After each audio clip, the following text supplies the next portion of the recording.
নমস্কার বন্ধুরা, পশ্চিমবঙ্গে বিজেপি সরকার আসতেই এবার মহিলাদের জন্য বড় চমক। এই মে মাস থেকেই বাংলার প্রতিটি মা বোনেদের ব্যাংক অ্যাকাউন্টে ডবল টাকা ঢুকতে চলেছে। এতদিন যারা যারা লক্ষ্মীর ভান্ডার প্রকল্পে 1500 ও 1700 টাকা করে পাচ্ছিলে, তাদেরই আবার ডবল 3000 টাকা করে প্রতি মাসে এই মাতৃশক্তি ভরসা কার্ডে দেওয়া হবে।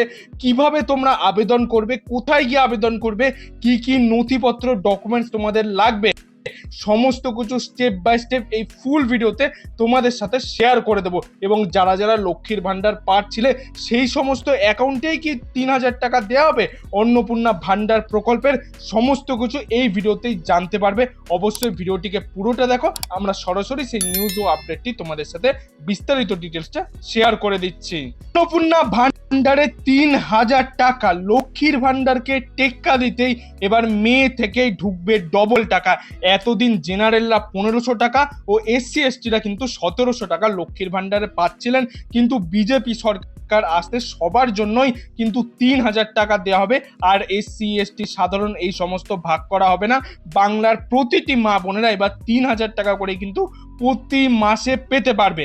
2026 সালের নির্বাচনের আবহে তৃণমূলের লক্ষ্মীর ভান্ডার ও বিজেপির অন্নপূর্ণা ভান্ডার প্রকল্প নিয়ে সরগরম পশ্চিমবঙ্গ। 3000 টাকার প্রতিশ্রুতি নিয়ে কি মহিলাদের প্রতিশ্রুতি বিজেপির লক্ষ্মীর ভান্ডারকে টেক্কা দিতে পারবে? মে মাস থেকে ঢুকতে চলেছে ডবল টাকা বাংলার প্রতিটি মা বোনেদের ব্যাংক অ্যাকাউন্টে। 26 সালের বিধানসভা নির্বাচনের আবহে পশ্চিমবঙ্গের রাজনৈতিক ময়দানে এখন প্রধান চর্চার বিষয় হয়ে দাঁড়িয়েছে মহিলাদের জন্য আর্থিক অনুদান প্রকল্পগুলো। অর্থাৎ তোমরা সবাই জানো যে এইবারও যে ভোট হয়েছে, মহিলাদের ভোট কিন্তু সব থেকে বেশি পড়েছে পার্সেন্টেজ অনুযায়ী। তো সেক্ষেত্রে মহিলাদের আর্থিক অনুদান কিন্তু ভোটে অনেকটাই বড় প্রভাব ফেলে। শাসক দল তৃণমূল কংগ্রেসের দীর্ঘদিন জনপ্রিয় প্রকল্প হচ্ছে এই লক্ষ্মীর ভান্ডার। এর একচেটিয়া আধিপত্যে ভাগ বসাতে এবার বিজেপি নিয়ে এসেছে তার নতুন অন্নপূর্ণা ভান্ডারের এই প্রকল্প বা প্রতিশ্রুতি। এবার কথা হলো, লক্ষ্মীর ভান্ডার প্রকল্প কি সত্যি বন্ধ হয়ে গেল? মে মাসে কি পাওয়া যাবে 1500 ও 1700 টাকা? কারণ বাংলার প্রতিটি মহিলার ব্যাংক অ্যাকাউন্টে কিন্তু এখনো পর্যন্ত এই মে মাসের টাকা ঢোকেনি। তাহলে কি মে মাসের টাকা আর পাওয়া যাবে না? কারণ যতক্ষণ পর্যন্ত এই সরকার গঠন না হবে ততক্ষণ পর্যন্ত কিন্তু কেউই পরিষ্কার করে বলতে পারবে না এই লক্ষ্মীর ভান্ডার প্রকল্প বা আরো অন্যান্য যেই সমস্ত প্রকল্পগুলোর টাকা তোমাদের মে মাসে বাকি রয়েছে এখনো পাওনি, বা যাদের আগের কিছু বকেয়া টাকা বাকি রয়েছে তারাও পাওনি, সেইগুলো কিন্তু সরকার আসার পরেই বোঝা যাবে তারা কতটা কি দিতে পারবে। তাহলে আবার কি লাইনে দাঁড়াতে হবে এই অন্নপূর্ণা ভান্ডার প্রকল্প নেয়ার জন্য, নাকি লক্ষ্মীর ভান্ডার প্রকল্প যারা যারা এতদিন পাচ্ছিলেন সেই সমস্ত অ্যাকাউন্টেই অন্নপূর্ণা ভান্ডার প্রকল্পের টাকা দেওয়া হবে? সেটাও কিন্তু সরকার আসার পরে পরিষ্কার করে তোমাদেরকে বলে দেওয়া হবে। টাকার অঙ্কের টক্কর 2021 সালে সাফল্যের পর থেকে কিন্তু লক্ষ্মীর ভান্ডার তৃণমূলের অন্যতম একটি রাজনৈতিক হাতিয়ার হয়ে উঠেছিল। 2024 সালে লোকসভা ভোটের সময় কিন্তু আবার লক্ষ্মীর ভান্ডার প্রকল্প 500 টাকা থেকে যেটা 1000 টাকা করা হয়েছিল।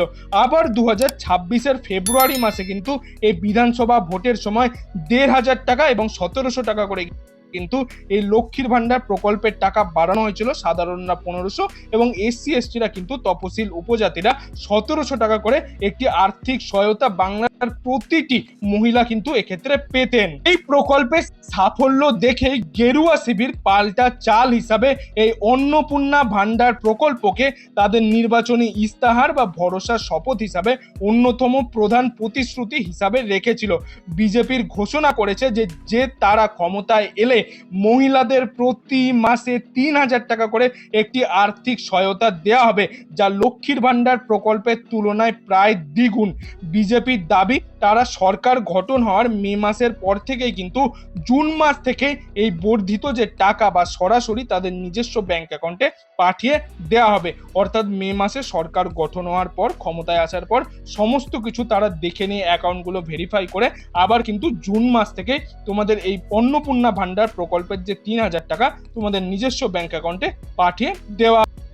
এই টাকা যতক্ষণ না পাওয়া যাচ্ছে বাংলার মা বোনদের মধ্যে কিন্তু একটি জল্পনা চলছে যে কবে থেকে তারা এই প্রকল্পের টাকা পাবে। এই প্রকল্প কিন্তু কোনোভাবেই বন্ধ হবে না, কারণ বাংলার প্রতিটি অসংখ্য মহিলাদের ব্যাংক অ্যাকাউন্টে কিন্তু এই প্রকল্পের টাকা দেওয়া হয় এবং অনেক মানুষের হাত খরচা বা অনেকে সংসার চালাতেও কিন্তু এই টাকাটা সুবিধা হয় তাদের ক্ষেত্রে। তো এই প্রকল্পের টাকা পরবর্তীতে যখন সরকার বসবে মে মাসে, জুন মাস থেকে কিন্তু তোমরা এই প্রকল্পের টাকা পেতে পারবে। যদি তোমাদের নতুন করে আবেদন করতে হয় তাহলে এই সমস্ত ডকুমেন্টস কিন্তু অবশ্যই তোমাদের লাগবে। আধার কার্ড, মোবাইল নাম্বার, ব্যাংক অ্যাকাউন্টের পাসবুক অথবা ক্যান্সেল চেক, এই সমস্ত ডকুমেন্টসগুলো থাকলেই কিন্তু বাংলার প্রতিটি মহিলা এক্ষেত্রে কিন্তু নতুন করে এই অন্নপূর্ণা ভান্ডার প্রকল্পের ক্ষেত্রে আবেদন করতে পারবে। এই ছিল আজকের কিছু আপডেট। এই আপডেটটি যদি আপনার ভালো লাগে একটি লাইক করে দেবেন এবং বন্ধু বান্ধব আত্মীয় স্বজন সবার মধ্যে ভিডিওটা শেয়ার করে দেবেন, তারাও যাতে নতুন আপডেটটি সম্পর্কে জানতে পারে। এবং আপনি যদি আমার চ্যানেল নতুন দর্শক হয়ে থাকেন তাহলে চ্যানেলটি অবশ্যই সাবস্ক্রাইব করে পাশের বেল আইকনটা অল করে দেবেন এরকম গুরুত্বপূর্ণ আপডেটগুলি পাওয়ার জন্য। এতক্ষণ ভিডিওটি দেখার জন্য আপনাদের সবাইকে অসংখ্য ধন্যবাদ।